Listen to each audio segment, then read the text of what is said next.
my name is Zsuzsanna Kolbenheyer. I'm from Hungary. Marta, Zawadzka. I come originally from Poland. I started to play ice hockey when I was 12. I was the first registered Hungarian female hockey player. I had to, let's say, fight a lot to have teams, to play for the national team later on, to build the national team. In 2012, I was already elected to the IHF Council. Since then, I'm leading the Women's Committee, and since 2021 also the Legal Committee. I spent so many times at the ice rink watching how my dad is officiating. Then I took over the spot after him. Me and my friend, we were first registered female game officials in Poland. In 2000, the women's national team established. They were looking for somebody who would take care of it. My background as a university is a sport management, so it was easy to convince me to take the lead. In 2012, I was elected for the council in the Polish Ice Hockey Federation. 2016 as well, very fast, like Zsuzsanna, I was already elected for the IHF Council. Since 2021, I was re-elected, and now I'm doing only the officiating committee as a chairperson. Being the first registered female hockey player in Hungary, of course that time I did not realize that this is something, let's say, special. Because I was 12 years old, so obviously my only goal was to play hockey. I ended up playing with the boys and I really enjoyed it. But then later on, when I became 16 years old, it was just not possible for me to play with the boys anymore because I was too tiny and not strong enough. So I was happy that other girls started to play hockey. Before my last World Championships in 2011, the national team had only a couple of days of camps and 1 or 2 exhibition games before the Worlds, and then we just went to play at the World Championships, and my main goal was to change that.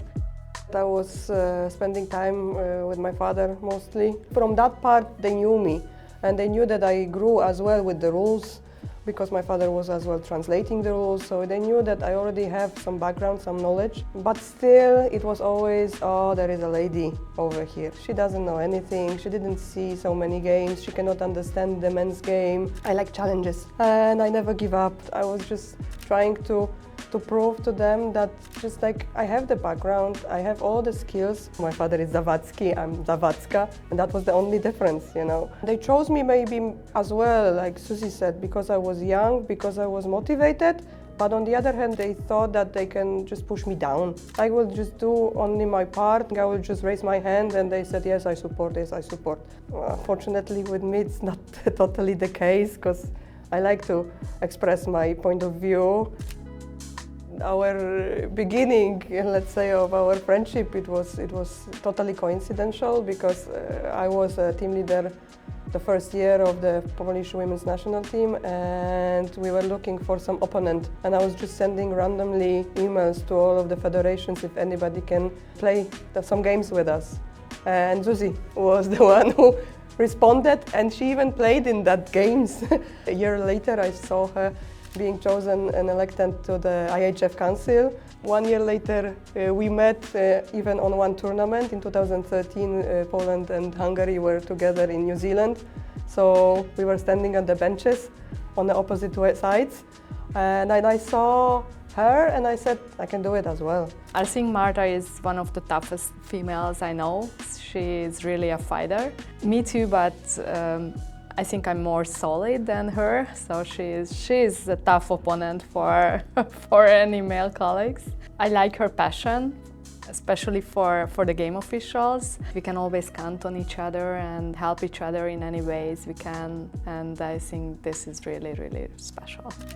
We've got plenty of spots within our structures to be involved in the programs, to be visible in those programs, so we can even fish and help a little bit the ladies to be part of our ideas, because we are still having lots of ideas in our minds, and that's maybe a little bit scary as well for the IHF. I think this is also one of our responsibilities, let's say, to help the younger generation on all levels. In our home countries, the former players are not leaving our game but became coaches, team leaders, game officials. We try to do that in all other countries, really push them to have a women's program manager, and then show the players who are still playing that there is a possibility for them to stay in the game and do what they really like to do. I think you need self-confidence. This is a very important thing what a lot of women are missing. We just don't believe in ourselves. I would love to see that in the future for the next generation, that they already start their careers, that they have that kind of self-confidence and they can believe in themselves. We have to fight a lot, as Marta said, basically every day for women's hockey, for the things we believe in. It's just not possible to give up, because these young girls, they are counting on us, that we try to help them, and they can turn to us anytime they need any help. Maybe sometimes you just need to show it in a different perspective, because the men's side is a little bit different. So I think the patience is needed, and also the professional attitude. You know, the more pros you will have in your mind, then you can easily convince that. But also, we are very multifunctional, so we can also see the perspective in a different ways. And I think that helps us as well a lot. But it comes as well from our private lives, how we need to combine our occupations with the families and the stuff that we've got back home.